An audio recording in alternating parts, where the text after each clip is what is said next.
ভারতের কোনো জিনিস নেবো না, দেবো না, একবারে ডাইরেক্ট। আমার অন্তর্বর্তী সরকারের কাছে একটা অনুরোধ, ভারত আমাদের বহু চালাচ্ছে। এরা টিভিতে বসে বসে ডায়লগ মেরে চট্টগ্রাম দখল নিয়ে নিল।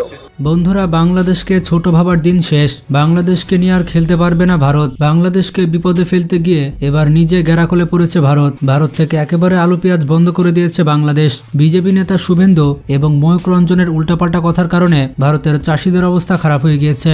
আলুর যে দাম কৃষকরা পাচ্ছে না, 2.5 টাকা 3 টাকা করে তারা হচ্ছে ফসলের দাম পাচ্ছে, ফলে কৃষকের আত্মহত্যা ইতিমধ্যেই শুরু হয়ে গেছে। বাংলাদেশের মানুষ একেবারে ফুসলে উঠেছে। আপনারা দেখতেই পাচ্ছেন বাংলাদেশের মানুষ কি বলছে। তারা ভারতের কোনো জিনিস নেবেও না, আবার দেবেও না। আপনারা দেখতে পাচ্ছেন ভারতের রাস্তায় রাস্তায় আলু পেঁয়াজ পড়ে আছে। বর্তমানে শুভেন্দু অধিকারী বিপদে রয়েছে। মানুষ তার বাড়িঘর পুরো ঘিরে ফেলেছে।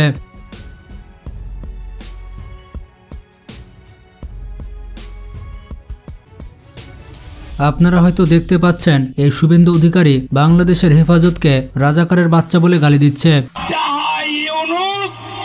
1.5 বছর লেগেছিল এই রাজাকারের বাচ্চা, হেফাজতের বাচ্চা এদেরকে ভারত বিরোধীদের সোজা করতে। তার কথাবার্তা অনেক উল্টাপাল্টা। আবার এই মহিলা বলছে শুভেন্দু অধিকারী হচ্ছেন একজন পাগল। সে নিজেও জানে না কিভাবে কথা বলতে হয়। সে দাঙ্গা হাঙ্গামা ছাড়া কিছুই বোঝে না। আবার বলি, বাবা তোমার দরবারে সব পাগলের খেলা, হরেক রকম পাগল নিয়ে মিলাইছে মেলা। আবার বলছি এটা একটা বদ্ধ পাগল। ছাগলের 3 নম্বর বাচ্চা হচ্ছে শুভেন্দু অধিকারী। জনতার রোশানলে পড়েছে শুভেন্দু অধিকারী। এমনকি এই লোকজন শুভেন্দু অধিকারীকে জুতা দিয়ে মারতে চায়। তারা জুতা নিয়ে এসেছে শুভেন্দু অধিকারীকে মারার জন্য।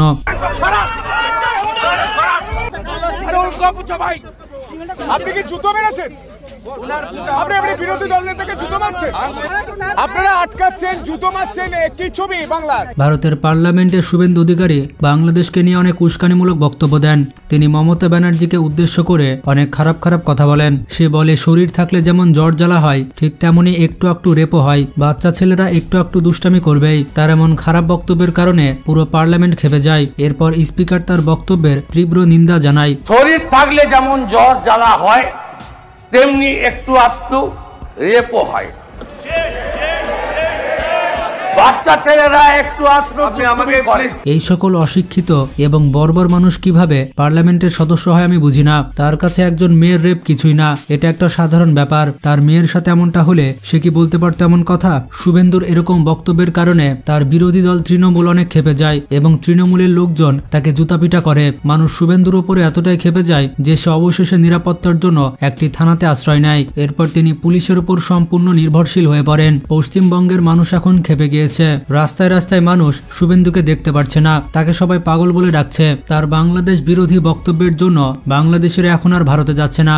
ভারতের সাথে বাংলাদেশের ব্যবসায়িক সম্পর্কের অবনতি ঘটেছে। ভারতের কৃষকরা এখন রাস্তায় নেমেছে তাদের আলু পেঁয়াজের ন্যায্য দাম পাচ্ছে না বলে। সম্প্রতি শুভেন্দু অধিকারী বলেছে বাংলাদেশে তারা কোনো আলু পেঁয়াজ পাঠাবে না, বাংলাদেশের মানুষকে তারা না খেয়ে মারবে।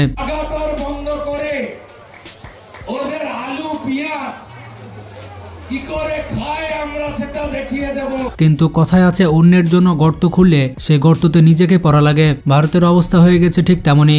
না, এটা তো সুযোগে সদ্ব্যবহার করে। যখন আমাদের প্রয়োজন ছিল তখন আমাদের প্রয়োজন ওরা চাহিদা মিটাতে পারে নাই। এখন আমাদের কোনো প্রয়োজন নাই, এখন ওরা বলতেছে না আমরা যা চাও আমরা তাই দিচ্ছি, আলু পেঁয়াজ সবই দিতে যাচ্ছে, কিন্তু আমাদের বেশি তো অনেকগুলো। বাংলাদেশকে নিয়ে বিভিন্ন আপত্তিকর বক্তব্যের কারণে এখন উত্তাল বাংলাদেশ। এখন বাংলাদেশিরা তুলেছে ভারত বয়কটের ডাক। তারা ভারতের কোনো পণ্য আমদানি করবে না বলে সিদ্ধান্ত নিয়েছে।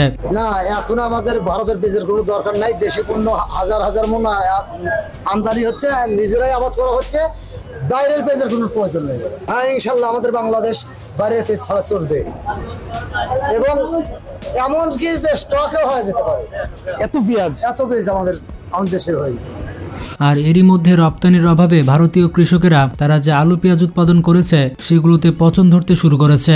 এমনকি যে আলু পেঁয়াজ ট্রাকে করে বাংলাদেশের সীমান্তে নেওয়া হয়েছে সেই সকল আলু পেঁয়াজ এখন সীমান্তে দাঁড়িয়ে আছে। বাংলাদেশের মানুষ সেই সকল আলু পেঁয়াজ নিচ্ছে না। তবে আপনারা যেমনটা জানেন বাংলাদেশের কৃষকেরা নতুন পেঁয়াজ চাষ করছে। বাংলাদেশের কৃষকেরা এখন ভারতের পেঁয়াজ বয়কট করেছে। এখন শুরু হয়েছে আসল খেলা। সাদা আলু এখন আজকে 36 টাকা এবং ক্যারেজ আলু আজকে 52 টাকা বিক্রি হচ্ছে।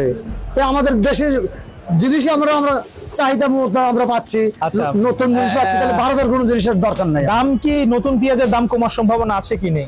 সামনে এটা এখন অবশ্যই তো দাম কমবে, কেননা যে এখন আছে 2200-2300 টাকা, আরো কমে আসবে আর কি।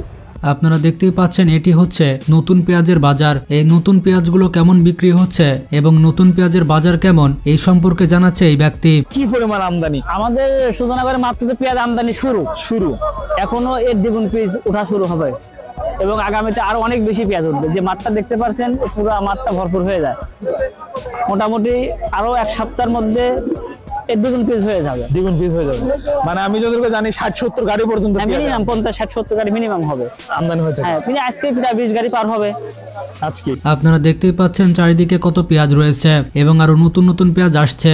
এই সকল কৃষকদের মতে বাংলাদেশকে বাইরের দেশ থেকে কোনো পেঁয়াজই আমদানি করতে হবে না।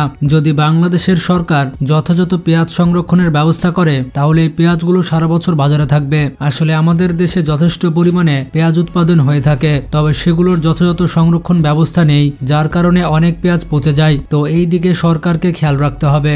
আজকের বাজার নতুন পেঁয়াজ যেটা সেটা উপরে গেছে আপনার 2400 টাকা পর্যন্ত, এক কথা 2000, 2100, 2200, 2300, 2400 পর্যন্ত গেছে।